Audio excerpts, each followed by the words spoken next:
ყველა აფხაზეთელს სახში რაღაც თუნდაც 90%-ს გააჩნია რაღაც აფხაზეთიდან წამოყოლილი, თუნდაც უმნიშვნელო ნივთი, მაგრამ მათთვის ეს ძალიან მნიშვნელოვანი. მეც გამონაკლისი არა ვარ, წამოვიღე დღეს ის ნივთი, რომელიც ჩემთვის ძალიან ძვირფასია. ეს ძვირფასება ჩემი ოჯახის წევრებს და ფიქრობ, რომ ეს ნივთი გადაეცემა თაობათა თაობებს, მარშანიების მომავალ თაობებს. მინდა მოგიყვეთ ამ ნივთის ისტორია. ეს არის ხისგან გამოთლილი ლომი, რომელიც არის ძალიან ძლიერი ხისგან გამოთლილი. ეს ჩემი პირველი საქორწილო საჩუქარია.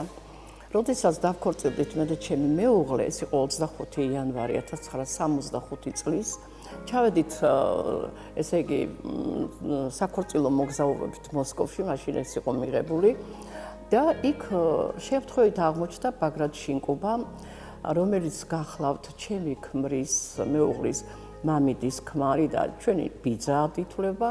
28 იანვარს რესტორან არბათში გაგვიკეთეს პირველი საქორწილო სადღესასწაულო სუფრა გავიმართეს. აქ ეწებოდა ერთი 25 პიროვნება. მათ შორის აღმოჩნდა ერთი მცოლ-ქმარი.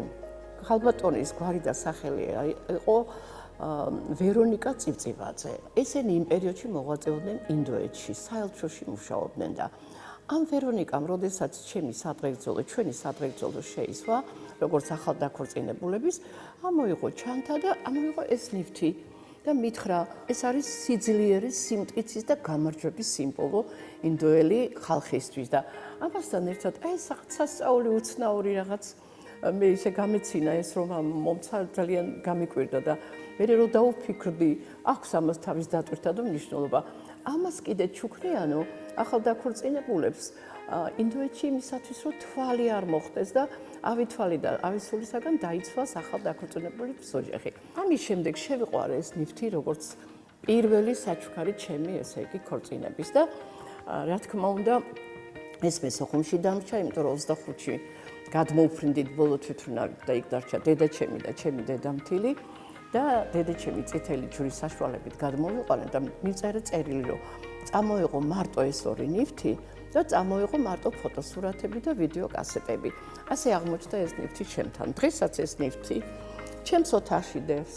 სანამ ცოცხალი ვარ იქნება ჩემს ოთახში, რა თქმა უნდა მე ეს უკვე ტრადიციულად გადავეცი ჩემი შვილის, ვაჟიშვილის ოჯახს და ჩემ შვილიშვილს ერთადერთი მარშანი ამ ყავს შვილიშვილი ალექსანდრე და მე ვფიქრობ, რომ ალექსანდრე მის შვილიშვილებს და შვილიშვილებს გადასცემს, როგორც ჩვენი ოჯახის რელიკვია, ღმერთ მაქნას, რომ ეს ნივთი მე თუ არა, ჩემმა შვილებმა და ჩემმა შვილიშვილებმა აფხაზეთში უკან წაიღონ და იქ დაიდგან მათთვის სასურველ ადგილას.